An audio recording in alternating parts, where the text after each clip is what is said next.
warahmatullahi wabarakatuh.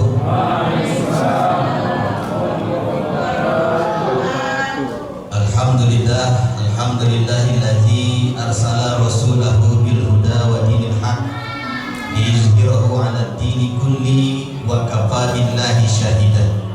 Asyhadu an la ilaha illallah wahdahu la syarikalah wa asyhadu anna Muhammadan 'abduhu wa rasuluh man la nabiyya ba'dah. Pertama, puji syukur kita panjatkan dari Allah Subhanahu wa taala yang mana pada malam hari ini kita dapat berkumpul di masjid yang berbahagia ini dalam rangka melaksanakan safari Ramadan dari Universitas Labuhan Batu. Mudah-mudahan apa yang nanti kita hajatkan, apa yang kita niatkan, apa yang kita pintakan, apa yang kita mohonkan diijabah oleh Allah Subhanahu wa taala. Kemudian salawat berangkaikan salam. Mari sama-sama kita memperbanyak membacakan salawat dengan lafaz Allahumma sholli ala sayyidina Muhammad wa ala ali sayyidina Muhammad. Mudah-mudahan kelak kita tergolong kepada umat yang mendapatkan syafaat yaumil hisab. Amin ya rabbal alamin. Bapak Ibu hadirin jamaah sholat Isya dan sekaligus sholat tarawih nantinya yang dirahmati oleh Allah Subhanahu wa taala. Yang pertama, saya ucapkan terima kasih atas kesempatan yang diberikan. Yang mana tadi pembawa acara sudah mempersilahkan, tapi memang ada sesuatu yang berat di situ ya kan, Bapak Al-Ustaz. Sebenarnya memang yang berbicara pada malam hari ini posisinya memang tidak sebagai ustaz, tapi paling tidak ada sedikit bekal ilmu yang diperoleh waktu MTS dan aliyah. Kebetulan memang dulu di pondok pesantren. Jadi ini pun mohon izin, mohon maaf nanti kepada bapak-bapak dan hadirin sekalian bila mana mungkin nanti pada penyampaiannya ada yang salah, ada pada tidak tempatnya. Nah, karena di sini pun kami memang menyampaikan ceramah ini bukan niat dan maksud untuk menggurui, tapi paling tidak kita sama-sama mengingatkan. Ya, sama-sama mengingatkan, ingat mengingatkan dalam hal wa tawasau bil haq wa tawasau bis sabri. Ya, mudah-mudahan nanti apa yang disampaikan cocok bulan hati, kira-kira begitu. Ya, biasanya memang ceramah ini disampaikan itu lebih kurang 15 menit. Makanya orang kadang bilang kulibas. Ya kan, ada kultum kulibas, tapi jangan pada sampai nanti kutunjang ya kan. Kulibas saja pun. Baik Bapak Ibu, hari ini kita merasa bersyukur bahwa kita sampai di bulan Ramadan, yang mana doa-doa kita sebelumnya itu sudah kita panjatkan mulai bulan Rajab sampai Ramadan. Alhamdulillah kita pada malam hari ini tergolong kepada orang yang sampai di bulan Ramadan. Timbul pertanyaan bagi kita, kenapa semua umat muslim mendambakan datangnya bulan suci Ramadan ini? Setiap kita manusia ini beraktivitas, dan setiap aktivitas itu biasanya punya tujuan. Sekali lagi saya ulang, setiap kita manusia di muka bumi ini memiliki yang namanya aktivitas, dan setiap aktivitas itu pasti punya tujuan.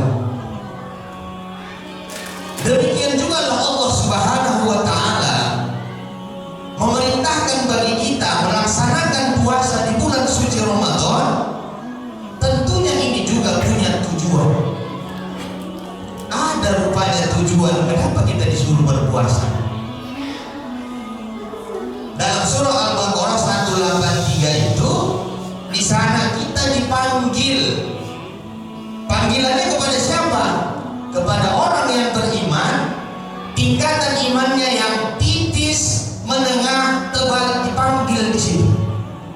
Setiap orang yang merasa ada keimanan dalam dirinya, maka Allah Subhanahu wa taala memanggil kita. Kita dipanggil. Mau tipis, mau tebal, iman kita semua dipanggil.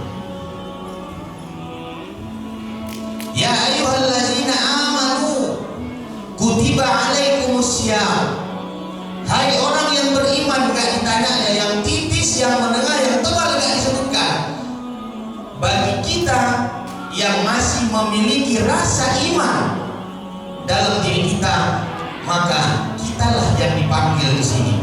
Untuk apa? Untuk melaksanakan puasa.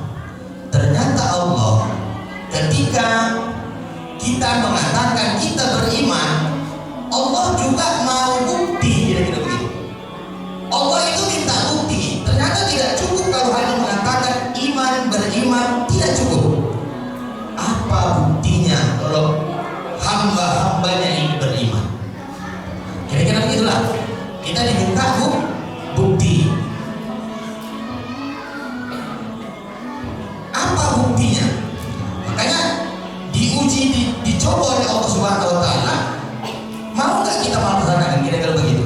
Makanya dalam Al-Quran itu antara kalimat amanu dan amilus sholihat ini posisinya selalu berdampingan. Ternyata iman ini tidak cukup kalau hanya diucapkan saja. Iya, saya beriman, nggak cukup. Makanya dalam Al-Quran itu kalimat amanu dan amilus sholihat itu selalu berdampingan, ibarat dua sisi mata uang, yang mana bila sebelah tak ada, maka yang sebelah lagi tidak akan punya nilai. Uang logam masih ketemu sekarang ini, uang logam tuh masih ada enggak? Oh bayar. Orang Labuan Batu punya satu bahasa yang orang lain tak punya. Ini kalau dia pakai dihatikan atau dipatenkan, Pak. Ternyata ini menjadi identitas Labuan Batu ketika kita berada di luar sana. Ini mengikatkan, oh itu orang rantau berapa. Kenapa? Begitu terucap dari bibir ibu itu, oh bayar. Nah, udah jadi itu orang rantau itu, kira-kira begitu. Jadi kalimat amanu dan amilus sholihat ini selalu berdampingan. Tidak ada orang yang mengaku-ngaku beriman tapi dalam aplikasi kehidupan sehari-hari itu tidak tergambar perilakunya amilus sholihat. Jadi kalau ada orang mengaku beriman tapi perilaku bertolak belakang dari beriman itu, nah belum betul itu yang beriman itu, kira-kira begitu itu. Maka Allah minta bukti. Makanya disuruhnya kita puasa. Allah menyuruh kita puasa juga punya tujuan. Tidak mungkin suatu perintah itu datang tanpa ada tujuan yang jelas. Apa kira-kira tujuannya? Apa kira-kira tujuan Allah Subhanahu wa taala memerintahkan kita untuk melaksanakan puasa? Tujuannya apa kira-kira? Di ujung ayat kira-kira begitu. Ya ayyuhallazina amanu kutiba alaikumus syiyam kama kutiba alal ladzina min qablikum la'allakum tattaqun.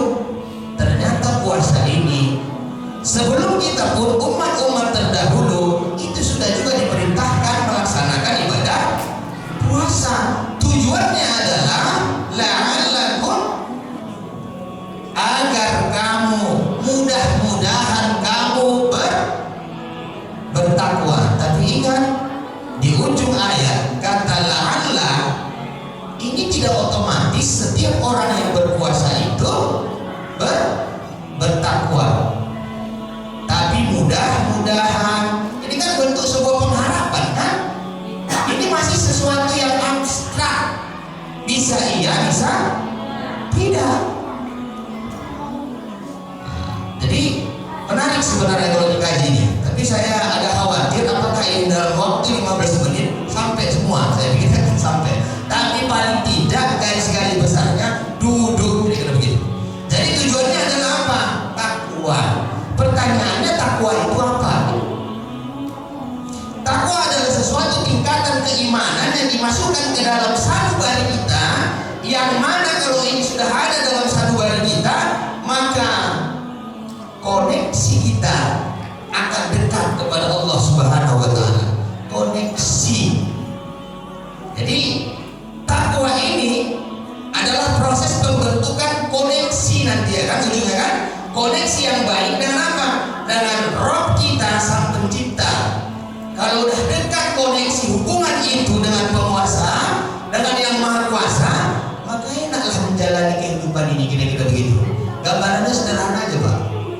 Kalau Bapak Ibu saat ini dekat koneksinya dengan penguasa, kira-kira bagaimana situasinya? Lancar semua kan Pak? Lancar kan? Ngurus KTP tinggal handphone, ngurus yang lain tinggal lancar kan? Itu baru sama penguasa. Bagaimana kalau kita memiliki koneksi yang baik dengan sang pencipta penguasa itu? Apa yang akan kita jalani? Ketika hubungan kita, koneksi kita baik dengan apa? Pemilik alam ini. Wow, luar biasa. Kalau ini orang rantau yang bilang, kalau ini bilang orang rantau, oh bayar, pasti dibilang orang rantau. Subhanallah, kan? Walhamdulillah. Kira-kira begitu. Koneksi ternyata.